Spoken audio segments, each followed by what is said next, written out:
Hello, everyone. We're back again. It is Tuesday, which of course means it's Inside Arsenal Extra Time. Now, you've already had one helping of me today. Now, I'm back with James Benge, of course. Now, James, you were sitting in the press box on Sunday, so I think you're going to have to take most of the lead in this because my voice is still struggling a lot. And I can just about get through 20 minutes, but an extended show of about an hour, I think by the end of this, I'm going to be struggling with my throat. Such was the exuberant celebrations, shall we say, and the amount of pints that were drunk on Sunday. So yeah, you might have to take the lead on this a little bit. But what a day! What a day! Well, actually, first of all, welcome to the show. How are you doing, James?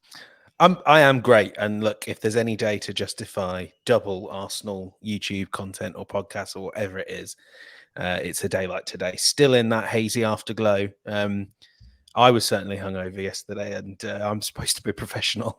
But then again, I mean, your voice might be ruined as well. But the lads in the Manchester City employees in the press box on Sunday, their voices must be pretty sore as well from the amount of times they were shouting offside whenever an Arsenal player touched the ball in the City half. So yes, so they were. You were sitting next to Kaya, weren't you, from Football London, and you had the joys of the Manchester City analysts. Sometimes, people who don't know this, sometimes in press boxes, clubs will take up some space in the press box with like various analysts who sit there with their laptops, sort of analysing the game and all that sort of stuff and getting the stats of the game. And a lot of times you see this sort of thing happening. And on Sunday, you had a fair few of the Man City boys in front of you. Yeah, like a whole row behind us. And I mean, it's very strange because even though, let's call a spade, a lot of the sort of people in there, especially the Arsenal beat writers, a lot of them are Arsenal fans. And on occasions, like an 86th minute wonder goal from Gabriel Martinelli, where he deftly deflects the ball off Nathan Ake's face into the net deliberately, it's hard not to be, it's hard not a little punch of the air. And it's even harder when, the Man City staff behind you, who, as the analysts, you sort of think that they're going to be all very, dour and really focused on it, they're not too emotional about it, really focused on cutting up graphs and doing data and all that. No, they are. And every time that we have them in the press box, or you're in a different ground and they're there, you've never seen such a bunch of one-eyed. It is like being sat among the ultras in the home end or whatever. They are so obsessed with refereeing decisions and with how Mateo Kovacic is not even a foul the second one. What are you doing, ref? I think I heard from one of them. So, it makes that sort of secret joy that you may or may not have that little bit sweeter when there are people behind you absolutely raging at what has just happened. Yeah, I don't know what it is about analysts, but they do get very, very carried away. I mean, not just opposition. I remember being at like Southampton when I think Miguel Molina, one of the Arsenal, or a couple of the Arsenal guys, were sitting just to our left in the press box. And honestly, they've gone absolutely mental for the entire game. They just cannot rein it in. I don't know what it is about analysts. And of course, who could forget that glorious day at Villa Park when Molina and who was it? Who was a Villa analyst? Victor Manas, a former Arsenal employee. Victor Manas, of course, from Unai Emery stuff, had a fight behind us. When was it after the Jorginho's goal? Yeah, it was after the Emi Martinez own goal. And I think, as ever, there's this sort of. It's good to see someone policing it. There is this sort of press box etiquette of you must not over celebrate. It's just so amazing how petty these sort of professionals get about it, because then you see it on the pitch, don't you, where Man City are upset. Man City players are upset that Nicolas Jova didn't shake their hand last season, so they're not going to shake his hand. And you'd like, That's a brilliant story. Adults, we're all supposed to be adults in the room, and then as I don't want to say that journalists are morally superior. People can think that if they want. But you do, you do have this like press box decorum of like, and you look around it. You're always looking around at the analysts, going, "Sorry, lads, we don't do that here." But actually, I have to say, at Villa Park, you and I and a few others from the travelling Arsenal pack, we might have done our best to express shock. We did through the medium celebrate. It's like, oh yeah, oh wow, what was that? Wow. We did celebrate that one. We were celebrating Gabby Martinelli's goal as well, like he was before he even rolled that one into the net. There's been a few occasions. Reece Nelson against Bournemouth, I totally lost it in that one. And weirdly, Nacho Monreal, when he scored against City in the FA Cup semi-final at Wembley when he made it 1-1 from Rambo's cross.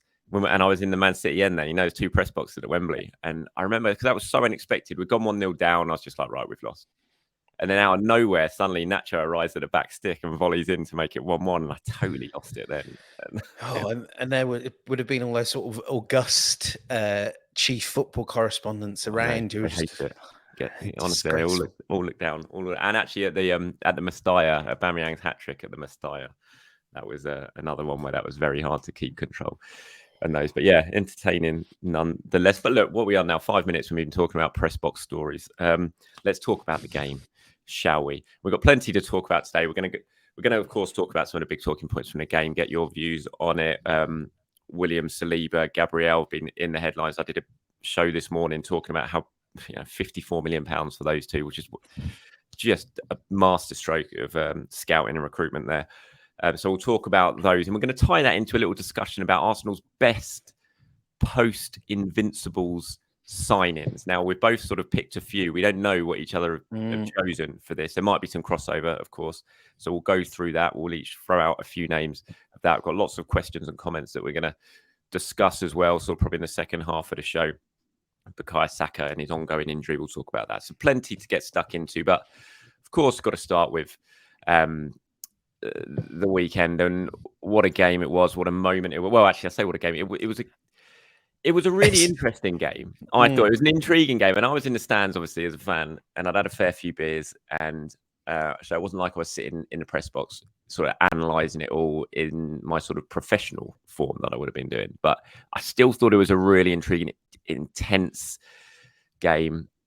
How did it come across from you sitting in the press box while you're sort of trying to cover it as a, not with your fan hat on, but as your reporter hat? What were you thinking as the game was progressing in terms of the quality of it all? I like the word intensity there, because it felt like a game where the stakes were continually ratcheting up and the tension was just spectacular. I mean, you felt the tension, I felt more in the first half from the Emirates. It wasn't just, everyone says this was about the David Raya free goal kicks and passes, but every moment, like Arsenal, the Emirates was a little bit quiet, but it wasn't the sort of, a weird, not happy quietness. It was just, felt like a lot of fans chewing on the fingernails and whatever else they do when they're stressed. And, Odegaard, Arteta, everyone was sort of trying to G them up. But it just felt like they couldn't get out of this bubble of tension. I'm sure that if you don't have a rooting interest, you would have hoped for a more open contest. But I did think it was quite interesting. There were so many little moments where Arsenal or City would wax and wane. Great start to the second half by Arsenal. Then City for a while just looked like they're getting in that, grit and grind. We'll blitz you into submission eventually stage.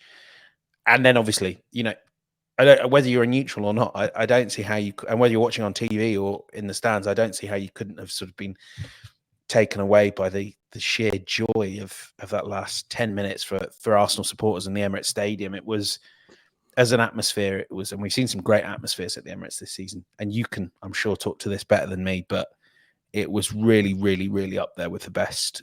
I thought it was bigger than the United game. I think Bournemouth is always maybe the impossible standard that all Emirates games are going to be assessed against. But don't know what you thought, but I thought those last 10 minutes and certainly the final whistle, biggest atmosphere of the season. Was it bigger than the United game? I think it. Everyone had left for United, hadn't they? Yeah, I think the utter joy of Jesus' goal in the United one. When you've already made it 2-1 and you're still celebrating, and he goes through and makes it 3-1 just to put the sort of cherry on the cake. That was just brilliant. This one, it was that sort of explosion and release of tension and joy of, like, I think we'd all settled at that point for 0-0 and a draw, and thinking, like, I was standing there talking to my dad, the guys around us, and we're like, draw's not the worst result. I'll take this. At least it ends this run against them.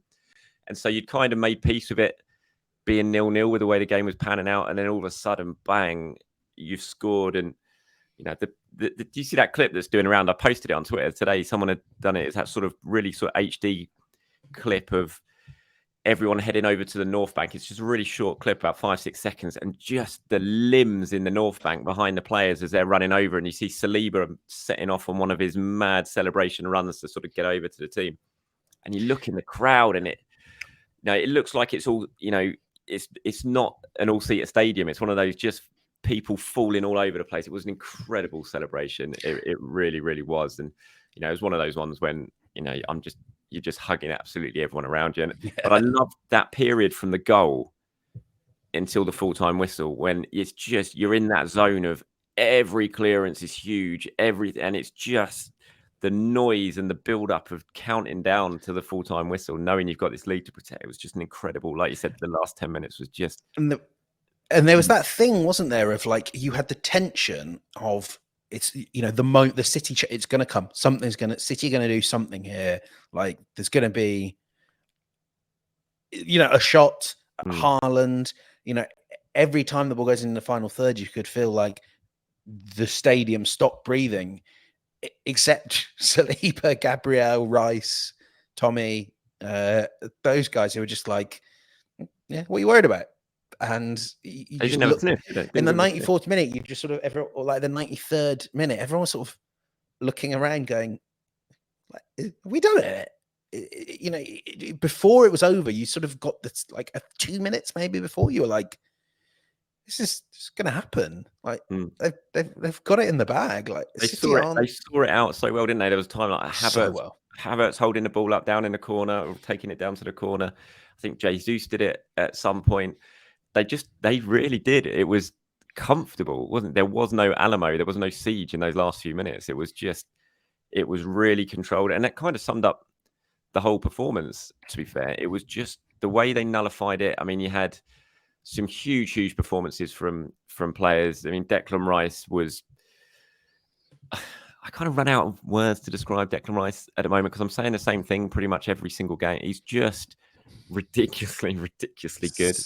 And he was brilliant in that game, especially in the second half. I just thought City just couldn't get past him. And then when they got past him, they ran into Saliba and Gabriel. It was just that spine of the Arsenal team.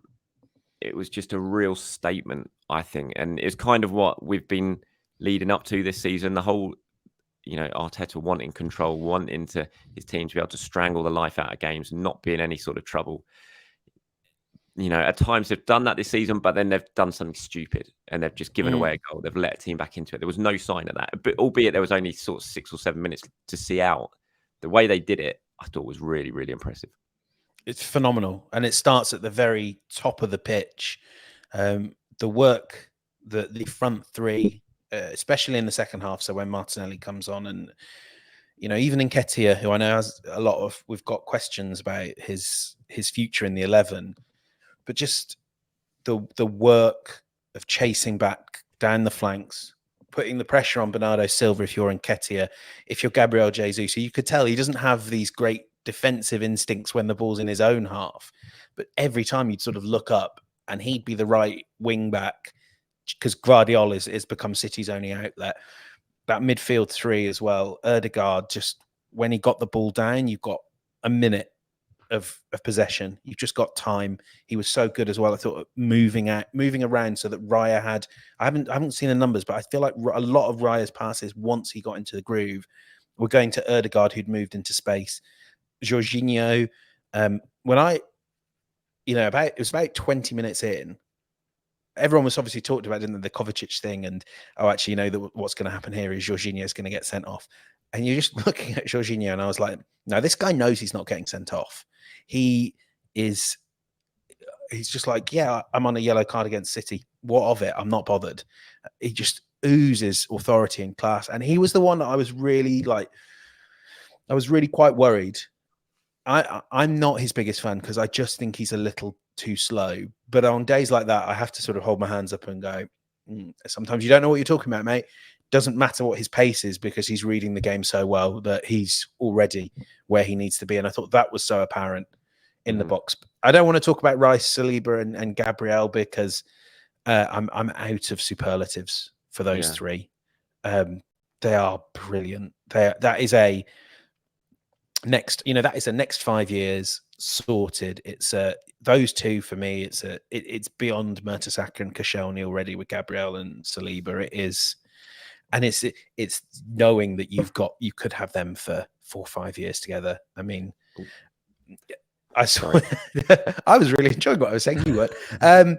So I mean, you saw the tweets, and I just wonder if Saliba's already the best defender in the world, best centre back in the world, and Arsenal have not had the best player in the world in their position for a really long time. And if Saliba isn't now, he's going to be soon. I could go on about everyone. Ben White, my favourite moment though, and I'll finish on this. My favourite moment was the most cavalier Alexander Zinchenko tackling Doku right just like inches into his own penalty area, and you're like, Alex, what are you doing? Don't tackle there. Like, tackle him a yard out, or don't do it. But it's just that day, isn't it, where Arsenal are totally in the groove. It was a perfect tackle. Ben White nutmegging Doku right in front of me was a lot of fun. That was good. And drifted inside. That was kind of all of the. That was just when Arsenal. I think that was after it was 1-0, wasn't it? When Ben White did that, I think, and it was just kind of summed up those last few minutes where everything they did worked out. It was just absolutely perfect.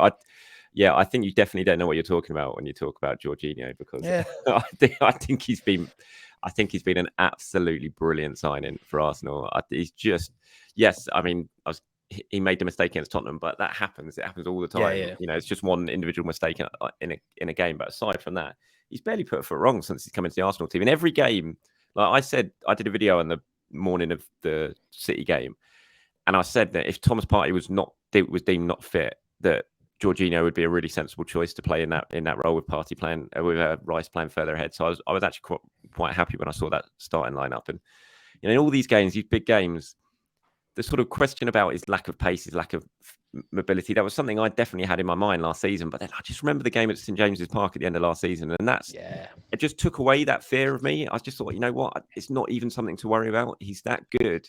He reads the game so well that it just doesn't really matter. He's just still top level. I think he's been a fantastic signing. He's the third choice in his position. That's an absolute embarrassment of riches. That is. If Pep had him in his squad, there is no way he'd have named that team. You know, he would have started for City on Sunday. He would start over Casemiro. He would start over whoever Liverpool have. You know, he would be a starter for a lot of these big six teams. Yeah, Liverpool had McAllister playing as a six against Brighton, didn't they? Yeah, no, I think it's been brilliant. I really do. I do not know what I'm talking about with Jorginho. I agree.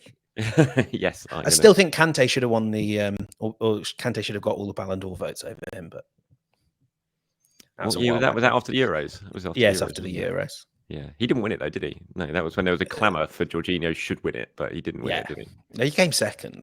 Kante should have won it. Yeah, who won it that year? I want to say Lewandowski, or was it Modric?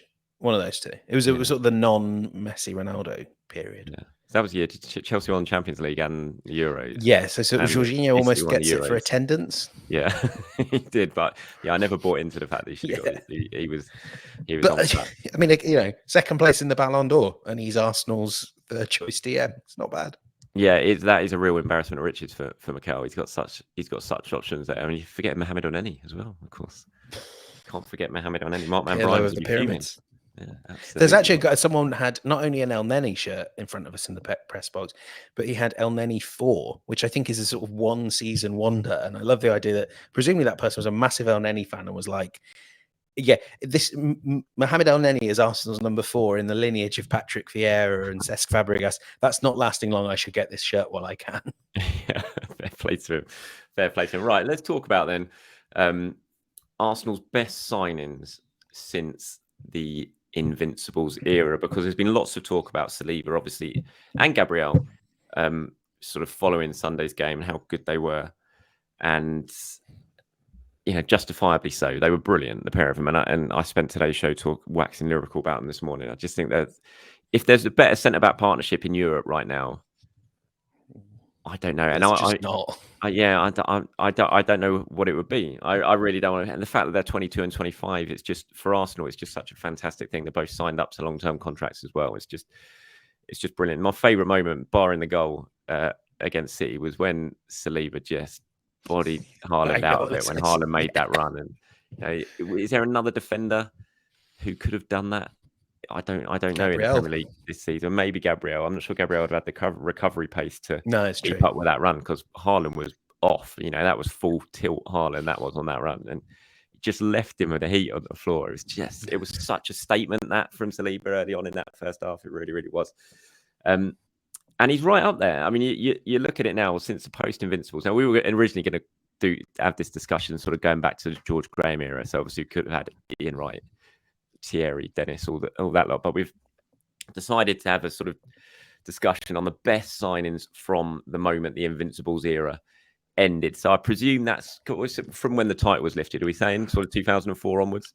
Yeah. So it also means we can sort of leave out Cesc Fabregas, which was kind of a deliberate thing, because we started doing that, and then you sort of go, oh yeah, Colo, 250 grand, and Nelka paid for the training ground and Henri, and it's sort of like, yeah, Arsene, you've ruined this for us. So like when he's got that sort of period. So when we turn rubbish, basically, we'll go from we'll go from when we turn rubbish. And I'll be honest, there's not many from like immediately after the Invincibles. When the banter era, rubbish. The big more analytical than me. Then if you've gone in order, let's go. You go one at a time now. So let's see if we have any crossover in this. Is Saliba in yours? Oh yeah. I've got two of the current team in mind. I have two of the current team in mind as well. I think we have the same two. I we do have the same, right? But I could pick loads. So in my fifth place, and I don't really want to spend long talking about him because of how it all ended, but Koscielny, £10 million in 2010, and you've got nearly a decade of service out of him. The lows were low, but like there were a lot of highs. It's not very exciting talking about Laurent Koscielny, so we can think over that one if you want. Okay. Okay, I'll go mine on. I'm not going to number them, I don't think, because that's fine.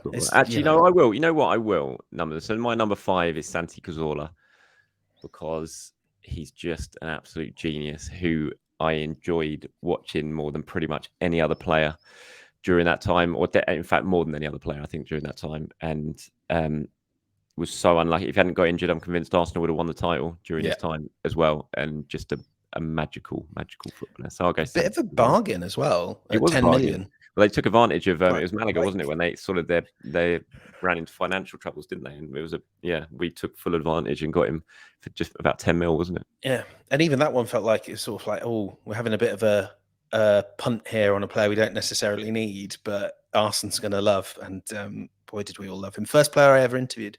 Was he? He gave a very good quote, which is no great surprise. My number 4, and like I could have him higher, but there's the ones above him are good deals as well. And for a while, I mean, this is now a great deal, but for a while it felt like it wasn't. Is Saliba, £27 million?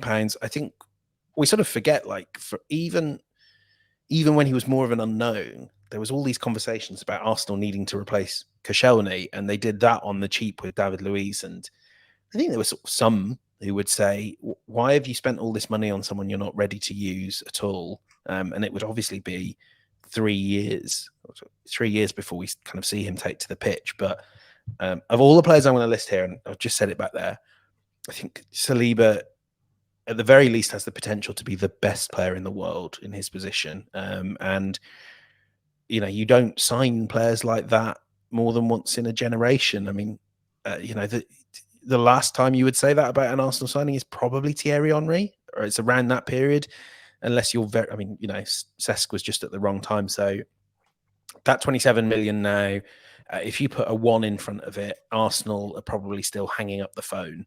If you try and sign Saliba, he's just everything you want in a centre-back, and kind of like Van Dijk for Liverpool, he has just changed. And, with help of Gabriel, but he is just like the ceiling has shot up because of Saliba. Absolutely. Okay, who's my number 4? Is it Saliba? No. Mikel Arteta. He was in my contenders. He is mainly more for what he's doing now than what he did as a player. But had Arsenal not made that signing, he might not now be manager, or probably definitely wouldn't now be manager, and have helped sort of move us away from the banter era and get us back challenging to where Arsenal should be challenging. He was very good as a player. He was a captain, won the FA Cup, lifted the FA Cup, but also now as a manager. So I've maybe slightly controversially gone with Arteta because of that, more from what he's done as a manager than the player. But I think because of that, he just sneaks into my top 5. I mean, I really like that, and he was like on my long list. I mean, as a player as well. Like, remember that goal against City? I think that was the last time Arsenal kept City goalless in the first half of a game, something like that. Yeah, and then that goal was in the same minute that Gabriel Martinelli scored on Sunday. Oh, he's done that on purpose, hasn't he? He's done it again. My third, we talked about him briefly. One of my favourite players ever to wear an Arsenal shirt, Santi Cazorla. Just love the guy. Get him back. Give him a testimonial, please. Just have him around. Yeah, just bring him on for the Emirates Cup one season, isn't it? Bring him on for the Emirates Cup. I mean, honestly, if something like happens to a few midfielders, bring him in. I'd love him. He's doing sort of Oviedo at the moment, isn't he? Playing Spanish second tier, yeah. Oh, mate, I bet he's so much fun to watch in like the lower. So I saw a tweet at the weekend. Someone went and they said on their tweet, Santi Cazorla is still a ridiculously good footballer. Yes, the most two-footed player I've ever seen. Yeah, he is right up there. What a player! What a player! So he was your number 3. So if you had Saliba 4, Koscielny at 5. I didn't even. You know who I should have picked? I should have had Bellerin, but rubbish ending, wasn't it? Yeah, not the best of endings. I'm in an R in here because I've got 6 players in front of me that I'm looking at, and I'm trying to think: who do I leave out of these? Because I hadn't listed it in 5. Okay, my number 3 is Gabriel Martinelli.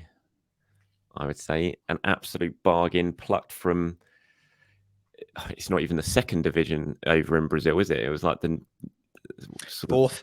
Yeah, it was the 4th, and it was a state football league. Yeah, and just what a signing! What a player he's turned into in such a short space of time. From some Brazilian teenager none of us had heard of to a genuine world star already.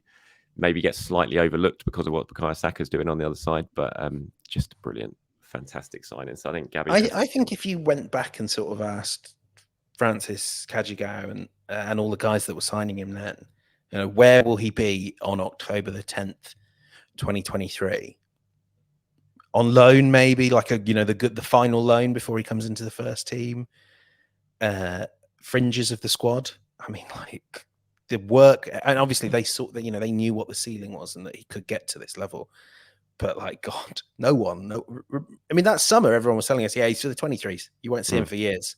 And then like Emery in game 1 is like, this guy's really good. I better play him. Love that guy. Yeah. He's my number 2, by the way. So that we're rattling through these. Yeah, he's second on my list. Oh, he's your number 2, is he? He's your number 2. Okay, very close to being my number 1. My number 2. I'm worried that I've forgotten someone. See, I'm not going to have Martin Odegaard in my top 5, and the more I'm looking at his name on this list, I'm thinking I should probably have Martin Odegaard on that list. £30 million, one absolute bargain, but I'm not putting him on. I probably should have maybe linked him with someone else, but yeah. So Odegaard's not going to. So am I up to number 2? I am up to number 2. Yeah, you're up to number 2. My number 2 is William Saliba. Close to being my number 1. Just a fabulous player who is just going to get better and better. Like you said, has the potential to be the best centre back in the world. If he's not, I think he's definitely in the shout already, in the mix already. But give it another couple of years. If he continues to progress the way he's playing, there's going to be no better defender in the world than William Saliba. So he is my number 2. So we must have the same number 1, right? I don't know. Aaron Ramsey? Yep. Hey, it's Aaron Ramsey. Just like, you look back on that, what a signing. I mean, I thought in my head, like when I was checking this, I was like, well, we paid like 15 million for him, didn't we? And yeah, it was just £5 million stealing him.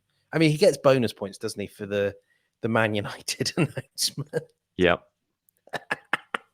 2 FA Cup final winners. I mean, the strange thing with Ramsey, and I think maybe it's typical of that 2008 to the end of Wenger's tenure, that era, is I still feel like Arsenal got 80 to 85% of what they could from Ramsey. I mean, like, still his best moments as an Arsenal player was Euro 2016, wasn't it, with Wales? I always felt like, you always had to move him around for someone else, and it was the right thing to do because you've got to get Ozil and Cazorla and Sanchez into one team. But I mean, 2 FA Cup final winners, and I know they mean a lot to you. Yeah, just sensational footballer. Another who, even though I don't think he can get in the Cardiff team, so maybe it would be an emotional decision. But if he wants to come back to train for a while, I'll drive him to Colney myself. Yeah, I think it's got to be for me. Like, just how much he cost, an absolute bargain. When I think he's a top scoring midfielder ever, central midfielder ever to play for Arsenal. It's some mad stat like that. Either definitely in the Premier League era, but maybe he's up there of all time, isn't he, in terms of central midfield goal scorers for Arsenal? Like I said, 2 FA Cup final winners. 2014, possibly my favourite Arsenal goal ever, the final against Hull, in terms of what it meant. It was, for me, had to be Aaron, but I do feel like Martin Odegaard definitely needs to be in there, nearly £30 million.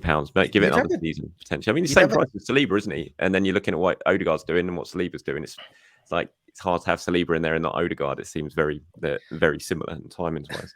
You'd have a competitive top 5 of just the best Arteta signings. We haven't got Gabriel in there. We've got William Saliba in there.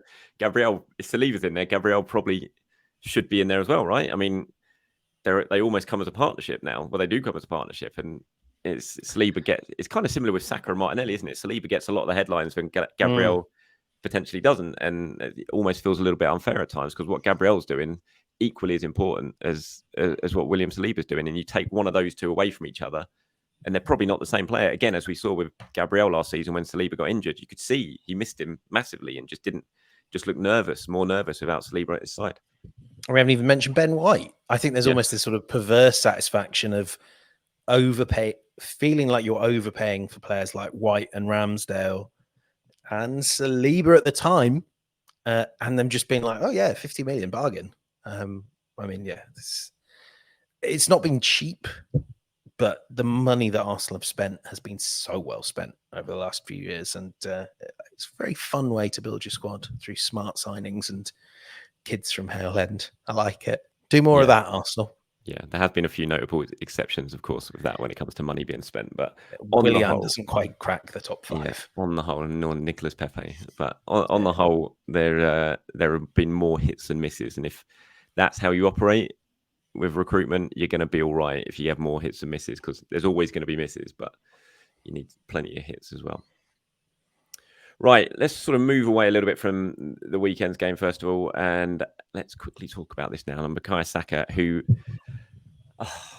what was the point of England dragging him to St George's Park to test his injury? I mean, I don't get it in a way. I mean, is there a real breakdown in trust there? Surely, he didn't play against Manchester City in Arsenal's biggest game of the season. I just don't see the point. I mean, obviously the correct decision has been made now, and he's come back and he's withdrawn from the squad. I just don't get why you have to drag him all the way to St George's Park to make that decision. It just seems really, really strange to me. And having done the St George's Park from London journey in the past, it's like a 6-hour round trip to do some medical tests. I think there would also be a hamstring problem as well. Exactly. I think there would almost be an argument because I know this was something that might have been considered if Saka had sort of been very close to full fitness, didn't need a huge amount of rehab work, and obviously decent chance he's available for Chelsea. But if you just wanted to have him around the squad, okay, talk to me. I know that there is value to that. And of course, England have their eyes set on big prizes. But if you're just going to send him straight back to Colney, just trust these Arsenal doctors. It's not like Arsenal have a track record of pulling the wool over England's eyes. I don't know of an occasion where Arsenal have fobbed up or inflated injuries, and you've seen these players turning up for Arsenal the day after international duty ends or whatever. You got to trust that Arsenal are making the right decisions for this guy's career, because that's what they have to think about.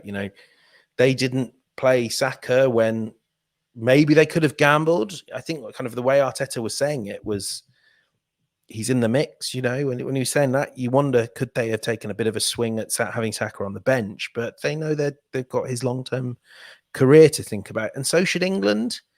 And just there's got to be some trust here. And it means it's just damaging and stupid and unhelpful. And it's not like England are short on options, even if there's no one as good as Saka. And it's not like Saka, especially given this is Italy at Wembley, and it's Saka, and it's, this guy is not someone that would have turned down England if he really didn't think it was the right thing for him. He wants to play for England. He wants to play every game he can. So what a waste of a day. Stupid. Yeah, it really, really was. What did you think on Sunday when the team came out? Because obviously it seemed to be, as we got closer and closer to Sunday, that Saka might actually be fit and could actually feature in this game. Then obviously it sort of emerged just before the team news that he wasn't involved. He wasn't with the squad. When you kind of looked at that team going up against Manchester City, I know you've got a question actually about this that someone sent in, haven't you, about Arsenal winning this game without Saka and what that could mean. I mean, if you find that that's top hosting there, Charles. I have to say, I'll bring it up now. Yeah, Louis with 3 E's and then 3 number 4s after. Louis asks, and you can answer this as well, but we both will. How significant do you think it is to win a massive game without Saka? Because I don't remember the last time they did. No, well, it's been about 10 years since they played a game without Saka, isn't it? Yeah, or it feels like that. Yeah, and I do think that's a really key point, isn't it? That Arsenal did win this game without Bukayo Saka. He is Arsenal's key man. If Arsenal's scoring a goal, there's a very good chance Saka is scoring it or he's setting it up. He's that important to this team. So to go into it without him, it did sort of knock the stuffing out of me a little bit on when we were all, me and a few mates were drinking up on Blackstock Road in a few of the pubs around there ahead of the game. And, when it sort of filtered out that he wasn't going to be involved, in the sort of hour leading up to that, we'd all be like, yeah, he's going to play. Then suddenly it's like, oh, he's out. And it did, you could feel it. People were just like, oh no, Saka's not playing. This is a big, big thing. And because we are so reliant on him, we've become so reliant on him. So to actually get out there and win that game without Bukayo Saka, I do think it is a really big thing for Arsenal psychologically. It just shows to them and it proves to them that as good as he is and as important he is, he's not absolutely essential. Arsenal can do it. And it might be a really big thing for Mikel Arteta that as well, not just the players, but for Mikel Arteta's sort of thinking when he's picking a team. If Saka does have a slight injury, he might sort of resist the urge to think, I'm going to play him anyway, and actually allow him a little bit more time to rest. Because I think we've all felt that he does need to give him a little bit more time to rest at times, doesn't he? 100%. And I think Arteta will take that on board, not least because the guy that stepped in and filled that role, we know he's done it before for Man City, but Gabriel Jesus off the right was sensational. Like it was enough to make you wonder if there's interesting things that can be done when all 3 of them are available. How can that be used differently in the future? Whether that's, we always see Jesus drifting over to Martinelli's flank. Now I'm like, God, I want to get Jesus out there as well, and Saka can move in field on occasion. And it just unlocks as I felt like Nketiah didn't have his best game, of course, but then Havertz coming on and doing really well. It felt like this was a game to unlock a few possibilities in the Arsenal attack of how you could build things in the future. It definitely feels like if Saka, like you say, is 50-50, stick Bukayo on the bench. Let's have a look at a front 3 of Havertz, Martinelli, Jesus. It felt, and from that perspective, that for me was the sort of real triumph of this. I know it shouldn't be news because he did it so well for City, but that Jesus is there as a real good right wing option, it just means you're a little less anxious about what's available in January and having to make that move just because you feel like you're a forward light. If Jesus can play everywhere and you're not maybe as light as options as you thought you were. Yeah, I thought he was really good, like you said. And I'd been saying in the build-up to the game, I wanted to see him on the right. He did it a little bit at the end of last season. We started to see it more when Saka and him were there. He'd start playing over on the right a bit. And I did wonder if that was something we're going to see more and more this season. Obviously, injuries and circumstances. I don't think, have Martinelli, Saka and Jesus started a game this season together? I don't think they have they? They didn't start Everton? Because Martinelli was off early for that one. Martinelli, yeah, mate. No, did Eddie play ahead of it? No, or maybe they did. Yeah, maybe. But even then, you're talking like 20 minutes, aren't you? Yeah, because Martinelli went off early.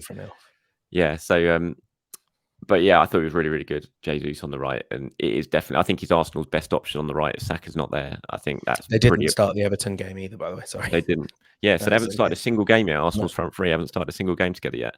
Hopefully that will change at Stamford Bridge after the international break. But I think Jesus is definitely Arsenal's best option on the right, and the fact that Arsenal have now won this game without Saka, and they do have the option of potentially playing Jesus over there, knowing it can work very, very well, and either having Eddie or Havertz, who, to Havertz's credit, I thought he made a big impact when he came on. Every single time I've seen Havertz play as a 9 or as a false 9, whatever you want to call it, I think he's done very, very well. Whenever he's played as a left 8, he's just been pretty anonymous. And I hope isn't that the relief though of like, you don't have to like worry that the guy just has lost the ability to play football. Yeah. It feels like what it is there now is maybe this is just, he's got to learn this new position, and that's going to take a while, but at least you can get something out of Havertz as that 9, false 9, whatever. Yeah, definitely. 100%. Right, let's quickly move on to a question I've got here from Prolitus, who says, "Hello, Charles. Appreciate your content. Here's a question for you and James. I watched the Norwegian broadcast of the game, and Norwegian commentators and pundits obviously keep a close eye on Odegaard. After the game, they pointed out that when the crowd was getting a bit impatient with Raya, taking time on the ball and playing short, Martin gestured to them as if to say, 'Calm down. This is part of the plan.' Did you pick up on that at all? And does his crowd interaction in general really play any relevant part? Again, he is very much a cheerleader, Martin Odegaard. You see it. He's of all of them, he is one who's constantly in sort of conversation with the crowd, as in by his movements and what he's doing and geeing them up at the start. I didn't notice this. I did see that. Yeah. Did you? I didn't notice that. But I'm not surprised at all that he was doing that, and he was trying to calm down. You see it time and time again, don't you, Odegaard? He's very influential in trying to sort of get to the crowd and get them going and that sort of stuff. Especially in this game, that there was that one moment, and then there was a moment about the half hour where the Emirates has just gone quiet, and you do see him do this anytime there's a throw in and the Emirates is just nervy. It's simple that in the direction of the West Stand, and it works every time.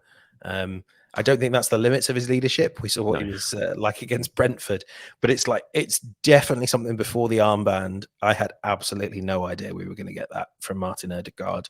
But then I suppose the thing I would say is what we did know about Odegaard. He's very serious, studious, and if you ask him to do something, it will be done excellently. So whilst I don't really get the impression he's a Tony Adams, the Martin Keown, or even a Vieira, I think he obviously understands that's what's needed from him as captain of Arsenal, and so he does it. I don't know if it's like, I'd love to ask the question of Odegaard and the people that know him well, if that's his personality type off the pitch. But when he's on it, he's leading not just by example, but he's leading in that classic English way, and I respect that from him. Cool. Right, you got one question from me? Yes, I have several. I really liked this one though. This is from Arrow Freak Ollie S. Oh God, people just do normal names on Twitter, but this is really interesting. I've been wanting to talk about this for a while. Actually, wanting to ask Tommy about this for a while, but haven't had the chance. With Tomiyasu's performances this season and his contract running out in 2025, would you think about giving him a new contract, or would he be someone you would try and sell next summer due to his fitness issues? I'd give him a new contract. 100%. I think it'd be mad to let Tomiyasu go. I think he's a fabulous player, really, really good. He can play right back, centre back, left back. Judging by Sunday, he can play left 8 midfield as well. Yeah, I just think he's a brilliant player. He's young still. Yes, he's had fitness issues, but fingers crossed that he can show this season again that he can go play a large chunk of games. He did it last season. I mean, until that injury against Sporting, which was a little bit different. It wasn't like a muscle injury. That was just a really freak, unlucky injury, wasn't it, that he got against the Sporting that ruled him out for the season. But up to that point, I think his injury record up to then wasn't that bad for last season, as far as I can recall. And yeah, I would not think about selling. What's the point? You'd have to bring in a player who can do all of those roles. You'd have to settle in. It wouldn't make it, even with Timber coming back, it wouldn't make any sense to me. I'd 100% get him to sign a new deal. Completely, wholeheartedly agree with you. If he wants to stay as the 5th or 6th defender, and You think that's probably the kind of where he's at. He will start lots of games because the minute Jeremy Doku was on, I don't know if you saw this, Tomiasu's down. Like, Yeah. Martinelli style, like, boom. He knows what happens when Doku comes on, and there will always be a, like, significant role for him. I agree with you, like, the fitness thing you've got to take with a pinch of salt, because also, if you're in and out of the team, in and out, and not getting, like, regular minutes every week, which Tomiyasu wasn't because he come back from injury, work up, and then get knocked again, that's when you get injured the most. So I think if Arsenal can manage him, if he's happy staying, because the one thing I would say is if he turns around to Arteta and says, look, I could be the starter at a really good team at right back, centre back, left back, wherever, you couldn't judge him, could you? But if he wants to stay, that contract should be right in front of him as soon as he wants to sign it. I'd love to have him around, a good presence in the locker room as well, and always good in the mix zone, which I like. Yeah, and to be fair, he's pretty much 12th man, I would say, at Arsenal. He's like the first sub pretty much every single time Mikel will turn. If it's not an attacking sub, out of necessity for how the game's working out, it's normally always Tomiyasu. He is the first one. He'll come on every game. So it's not like he's a bit part player. He is a hugely important player in this team. And when he's fit, he plays lots and lots of minutes. So, yeah, I'd 100% new deal for him. Okay, here's one from K Jags. It says, hi, James and Charles. Can I ask your opinion on a few players who recently seem to have fallen out of favour? Kivior, Ramsdale, Nelson, Smith Rowe. Out of these players, who do you expect could be the most likely to leave? It's probably Smith Rowe. I wouldn't necessarily say that Kivior's fallen entirely out of favour. I mean, he's got starts this season. Well, yeah, it's for me. It's Smith Rowe and Ramsdale, but I'll stick to Smith Rowe to give you options. It just doesn't feel like it's going to happen. I know that again, this was another game where it's not natural to turn to Emile Smith Rowe off the bench, but now that Arsenal are getting towards a full strength squad, he's just not a player that Arteta is going to view as being in the top 16. And he's good enough that he will eventually conclude that has to come somewhere else. I just fear that Arsenal and Arteta, if they don't manage this right, will end up in the same position as or a similar position to what they were with Kieran Tierney, where they turned an asset that could have been worth 50 million into an asset that's worth half of that. Give him his game time, but like, it's really hard right now to sort of see what the scenario is where Smith Rowe is signing another contract at Arsenal, and all those things that seemed inevitable only a few years ago. Yeah, I agree. You don't really see how it pans out long term any other way at the moment, unless something remarkable happens and a couple of injuries happen and he gets his chance and he just kind of does what Martinelli did almost and forces his way into the team and then made it impossible. But you look at the way Arteta plays now, the system Arsenal play, clearly he doesn't really fancy him as that left 8 option, because if he did, there seems to be a gaping hole there for him to be used in, but he's not being used. So I hope it doesn't pan out like that, but the longer it goes on, the more it kind of, you get that inevitable feel for it. And yeah, it'll be a big shame if it does happen. I think Ramsdale as well. It's just, it just doesn't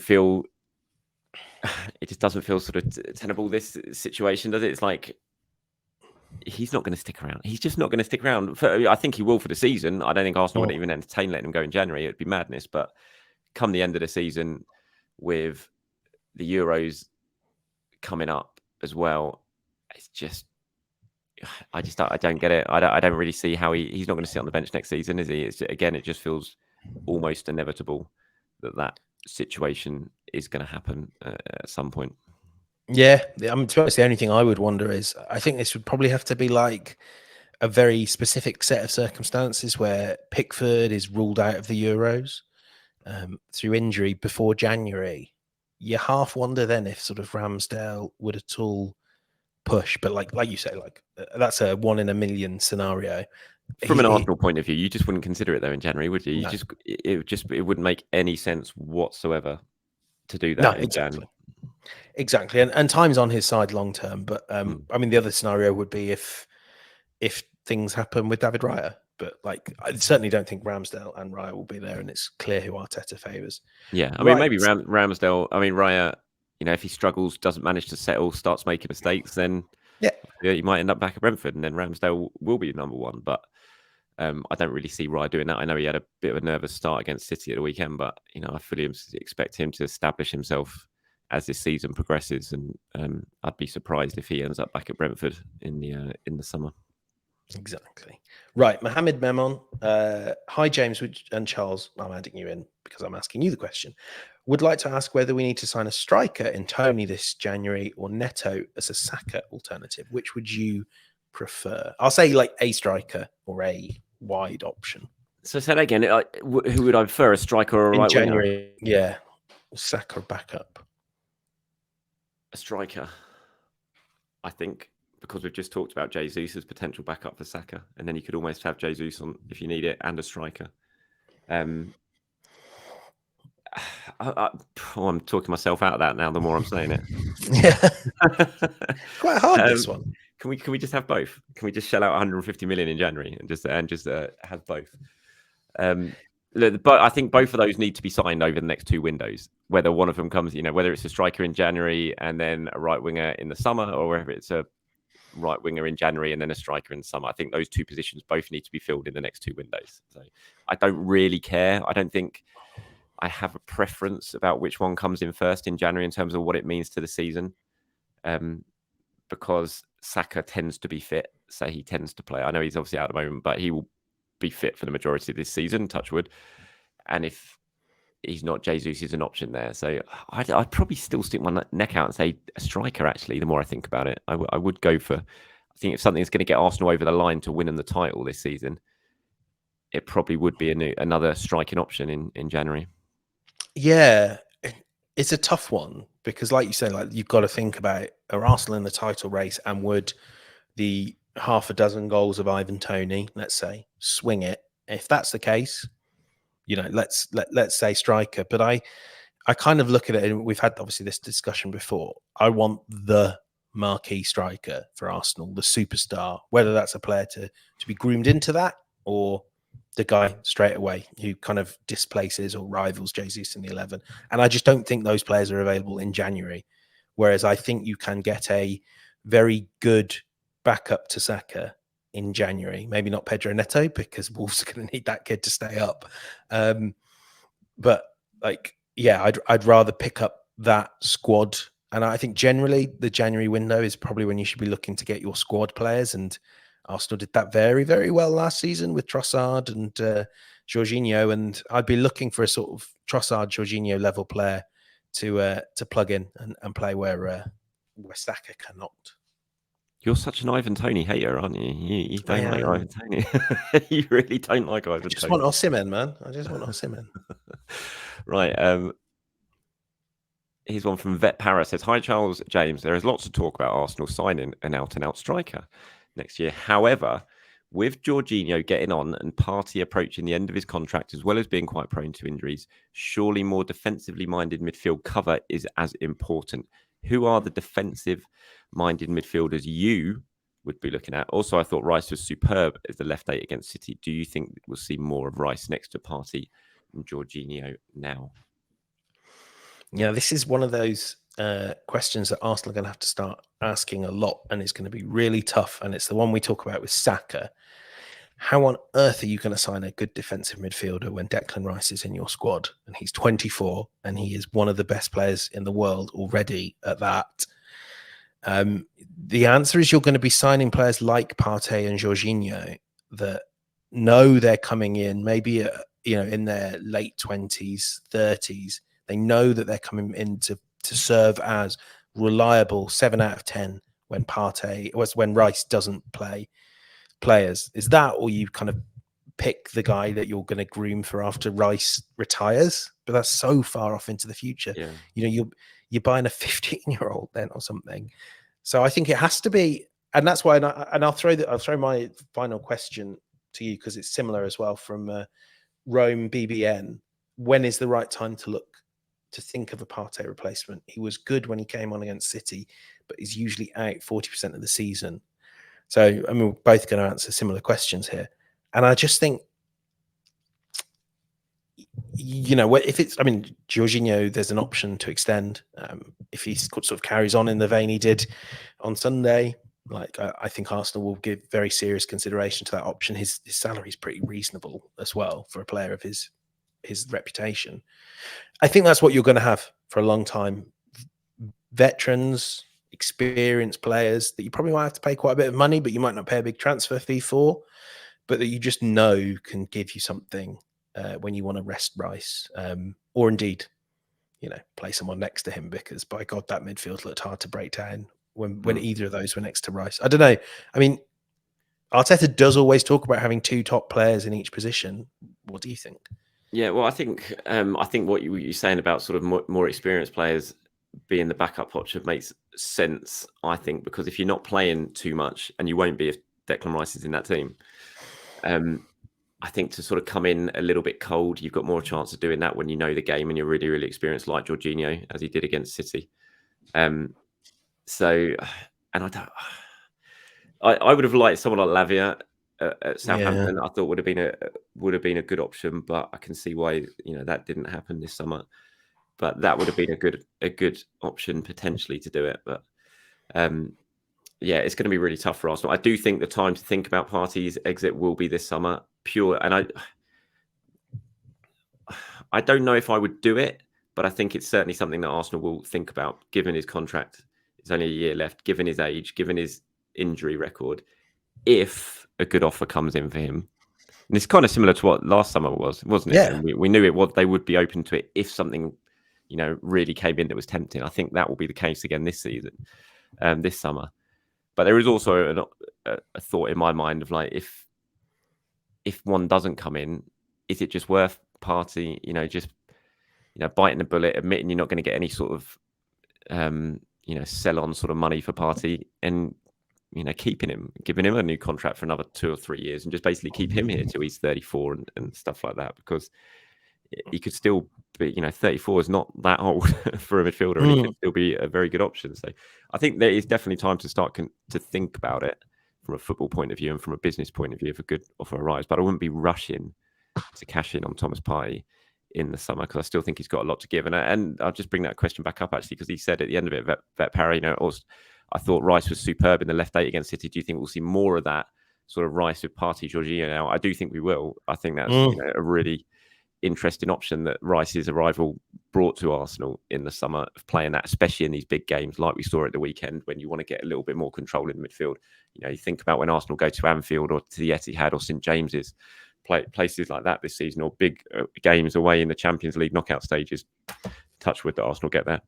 You'd love to have a midfield including Rice and Partey in that same midfield, in terms of what that will bring you in those big games. Yeah, I think that's the one thing I maybe didn't appreciate in my initial answer, is that Rice is so good as a left 8, and for all we know, especially you see the Rice of his final season at West Ham, he was developing into a player whose best position, there's a trajectory for him, isn't there, where he's just better as a left 8, and then you make that. I think what they'll need is 4 top tier options, 4 high level starters, so that you mix and match, like you say, and it's some games where it's Rice and 2, an Odegaard and an offensive 8, and then City come into town and you just go, we're playing our big guys, we're playing our strong midfield. That's the joy of having someone as good as Declan Rice. It opens up avenues for you, because play him at centre back, play him anywhere. I'm sure he would be decent out on the left wing if he had to play there.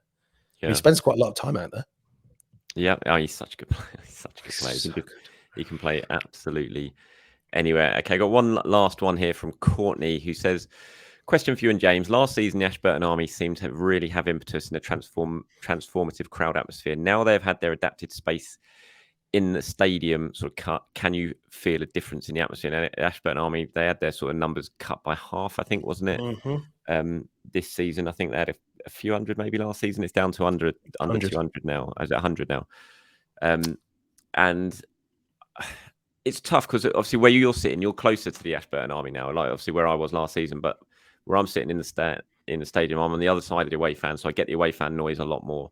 So it's it's not quite as apparent, but and I wasn't there for Fulham, and so the games I've been there for, obviously United, Spurs, and Man City, just huge atmospheres anyway because of the nature of the opponent, how big the games were, and stuff like that. So I think it will become more apparent, and even the Champions League game as well, the way that panned out, the scoreline, the fact it was party atmosphere because it was the first game back in the Champions League.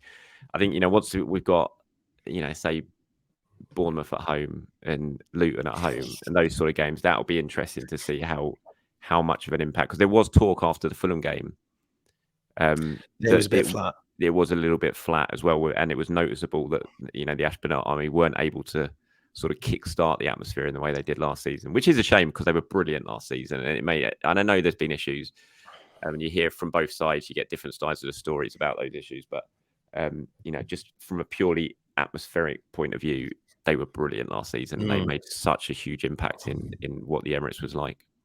Yeah, I always find, like, especially for myself, now that you're in the true ground, it doesn't really count. But I always find wading into stadium politics when you're there on your free seat, not always the most helpful. But what I would say is, I mean, like you said, we've probably had one generic Premier League game at the Emirates this season, that Fulham game, because Forest, it's the opening day. You kind of scratch that off, and then you've listed all the others. So I'm looking at what's cut to come. You've got Sheffield United. The next 3 home games there's hardly any of them, but Sheffield United at home, Sevilla at home, Burnley at home, Lens, Wolves. It'll be a while before the Emirates is really, you're getting towards Christmas before the next big day at the Emirates. So that's kind of when we'll work out what impact cutting back the Ashburton Army's had. What I would say, my immediate thought, though, is that what they achieved post-lockdown was sort of so profound that it almost forced the Emirates itself to change. And maybe like their greatest impact will have been in the past, because Arsenal fans are all, the chants don't come from the Ashburton Army anymore. They come from around the ground. There is energy. And of course, the Ashburton Army are crucial in sort of getting that going, and there'll always be noise coming from them. But like, you don't have the constant pinging in your Apple Watch or whatever of 95 decibels because of 100 guys sat in the clock end. They've changed or helped to change how the Emirates Stadium understands itself. I don't think fans now go there expecting to be entertained. They go there to create an atmosphere and to help the team. And the Ashburton Army deserves a good chunk of credit for that. So yeah, the answer to obviously the question is we don't really know yet. But my theory is that the great work the Ashburton Army has done in the past probably has got us to a stage where they're less important than they were this time 2 years ago, when Arsenal needed to build something in their stadium. Emirates Stadium right now, and you and I used to go there, didn't we, before COVID? There were some pretty grim days. I think even now, if you go for Sheffield United at home, I know it's going to be a good game. It'll be a good atmosphere, and that's credit to the Ashburton Army. It is, yeah, and everyone talks about it now. Who go there, you'll hear, you speak to other people in the media, commentators and stuff like that, and they will say it's just a completely different atmosphere now, and it is. It's so loud. Do you remember we used to think it was just it couldn't happen? Everyone was like, "Oh yeah, they built the stadium wrong." Like it definitely wasn't that. It definitely wasn't the stadium, no, and that's certainly been proven in the last year or so, 100%. Right, what are we up to? 1 hour and 3 minutes. I think that's more than adequate time to call a stop on this one. So we've got another week of international football now. I don't know. I said this in my show this morning. The last international break, Arsenal went into it on the back of that Man United win, and now they've gone into the back of it and the City win. And in a way, you're like, oh, brilliant! You can sort of enjoy this win for a couple of weeks, but then you get a day into an international break, and you're just like, oh, for God's sake, just bring the Premier League back. And there's not even going to be any Arsenal players to watch in the international break because they're dropping like flies. That is a good thing. I haven't heard about Trossard yet, if that's confirmed or not, if Trossard's not going. But yeah, he's out of the squad. He's definitely out of the squad, isn't he? So that's good. So you got Martinelli out, Saka out, Trossard out, Saliba out. Arteta's getting better at this now, isn't he? International breaks. Put them all out. Get them all out. William Saliba on 9 toes. We haven't even said that. He did it on 9 toes. On 9 toes. That's how good he is. That is how good he is. Lovely. All right, mate. Look, it's been great. Thank you very much for that. My voice has actually held up surprisingly well, which is another good thing. We'll be back. What are we going to do Tuesday next week again? Yeah, we can preview England, Italy. Preview England, Italy. I'm not sure we're going to have people tuning in too much for that No. on this Arsenal channel. We'll have to find something Arsenal related to talk about as we head up to that Chelsea game. I'm not going to be at Chelsea actually. I'm in Frankfurt. I'm a guest speaker at the World Book Fair in Frankfurt. Oh, cool! On the day That's of really the fun. Chelsea game, talking about the book and giving it England perspective ahead of the Euros as well, which should be interesting. Were you there for the Europa League game? It's a nice town, Frankfurt, especially when the weather's nice. I was there, yeah. It was Saka's moment, wasn't it? Yeah. No, I was there for that. It was a fun trip. So yeah, but hopefully we'll be talking about that Chelsea game next week as we gear up to that. Another big game. Feels like there's big games all the time at the moment. But cheers, mate. Thanks for your time. Have a good week. Cheers. Thanks for having me. I might speak to you very. What do you mean? Thanks for having you. You're part of the show. I know. Mate. Yeah. I don't know why I said that. You're part of the show. All right. I'll speak to you soon, mate. Take it easy. Cheers.